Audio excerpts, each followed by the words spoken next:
Subsection sorry section 211 title power और function exercise. इस section के बेसिकली थ्री सबसेक्शन है, सो बेसिकली थ्री थिंग्स ही इस सेक्शन में कवर की गई हैं। नंबर वन तो ये बताया गया है कि जो सेक्शन 210 के तहत कमिश्नर ने अपनी पावर डेलीगेट करनी है अपने से सबऑर्डिनेट इनकम टैक्स अथॉरिटी को, जब वही इनकम टैक्स अथॉरिटी वो डेलीगेटेड पावर एक्सरसाइज कर रही होती हैं तो उस डेलीगेटेड पावर को एक्सरसाइज जब वो करती हैं तो उसका बेसिकली क्या लीगल स्टेटस होता है, क्या हम उनके उस एक्शन को वैलिड कंसीडर करते हैं।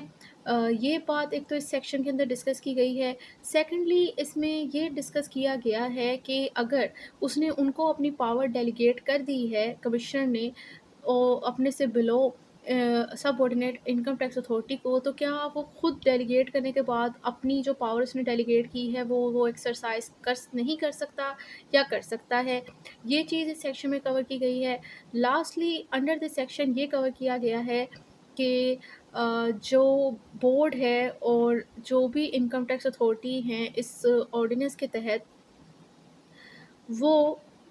जो उससे बिलो अथॉरिटीज़ हैं, इनकम टैक्स अथॉरिटी हैं, उनको जो पावर दी गई हैं, क्या वो उनको एक्सरसाइज कर सकती हैं या हर एक डिपार्टमेंट सिर्फ़ अपनी जो उसे पावर असाइन की गई हैं, सिर्फ़ वही एक्सरसाइज कर सकता है। सो ये 3 चीज़ें, 3 बातें इस सेक्शन के अंदर कवर की गई हैं। हम one by one her question का आंसर जानेंगे। सो फर्स्ट क्वेश्चन जो हमारा था, वो ये था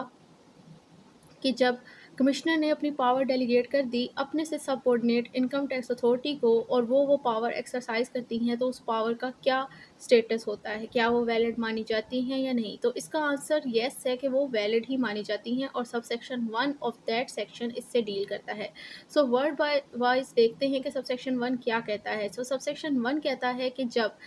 where by virtue of an order under section 210, मतलब जब एक ऑर्डर के तहत जो कि सेक्शन 210 यानी जो डेलीगेशन का ऑर्डर है उसके तहत an officer of inland revenue और by special order panel appointed under section subsection 11 of section 177 exercise of power और perform a function of the commissioner. मतलब वो कह रहे हैं कि जो डेलीगेशन ऑर्डर सेक्शन 210 के तहत पास हुआ उसके तहत जो इनलैंड रेवेन्यू ऑफिसर और जो स्पेशल ऑर्डर पैनल जो कि सेक्शन 70 के सबसेक्शन 11 के तहत अपॉइंट हुआ, वो तमाम पावर ऑफ फंक्शन एक्सरसाइज जब वो एक्सरसाइज करते हैं कमिश्नर की, मतलब डेलीगेशन ऑर्डर के तहत उसने अपनी पावर उनको दे दी कमिश्नर ने इन लोगों को, और जब वो फिर उस ऑर्डर की रेंज में रहते हुए उन डेलीगेटेड पावर और फंक्शन को एक्सरसाइज करते हैं, then such power function shall be treated as having been exercise. तो अब ये बिल्कुल इसी तरह माना जाता है कि ये पावर और फंक्शन जो है वो एक्सरसाइज की हैं बेसिकली कमिश्नर ने। मतलब वो बेशक डेलीगेटेड पावर एक्सरसाइज इस्तेमाल कर रहे हैं, लेकिन हम लोगों ने यही मान के चलना है कि ये पावर फंक्शन बेसिकली कमिश्नर ने ही एक्सरसाइज किया है। मतलब उस टाइम हमने वो उनका एक्शन नहीं मानना हम लोगों ने, बल्कि ये कमिश्नर का ही एक्शन मानना है क्योंकि ये लॉ कहता है और ये मैंडेटरी प्रोविजन है। सबसेक्शन 2, जिसमें हमें हमारे दूसरे सवाल का आंसर मिलेगा, जिसमें ये बताया गया था कि अगर उसने अपनी पावर डेलीगेट कर दी कमिश्नर ने अपने से बिलो इनकम टैक्स अथॉरिटी को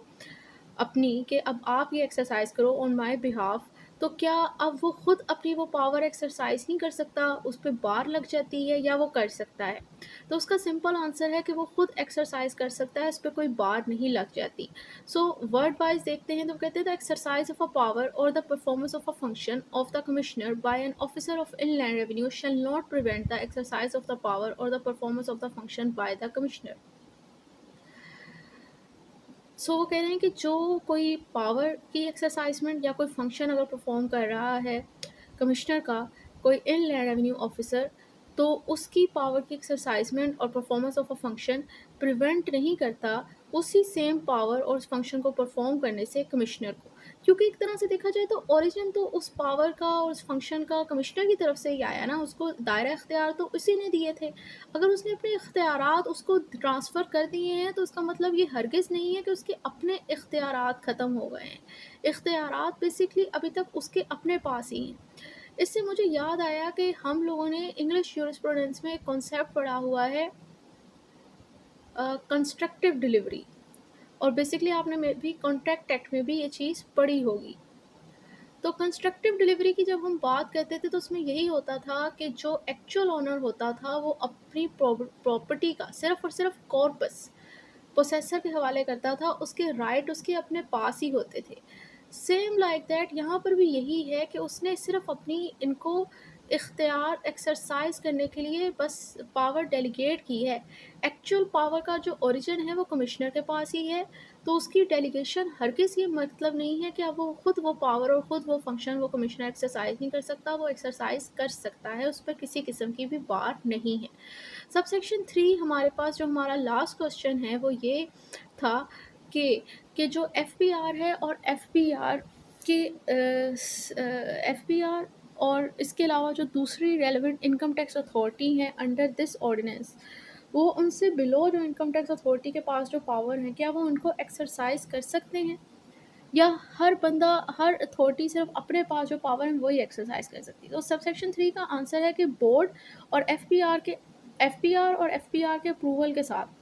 बोर्ड से मुराद बेसिकली यहाँ पर एफपीआर है। सो कह रहे हैं एफपीआर और एफपीआर के अप्रूवल के साथ जो भी अथॉरिटी इस ऑर्डिनेंस के तहत अपॉइंट होती है वो कॉम्पिटेंट होती है उन तमाम पावर्स और फंक्शन को एक्सरसाइज करने के लिए जो कि दिए गए हैं इनसे बिलो यानी सब ऑर्डिनेट अथॉरिटी को। यानी जो इनलैंड रेवेन्यू ऑफिसर के इख्तियारात हैं वो एफपीआर भी परफॉर्म कर सकता है, कमिश्नर अपील भी परफॉर्म कर सकता है, उन पर किसी किस्म की भी बार नहीं है। सो ये हमारे पास सेक्शन 211 था।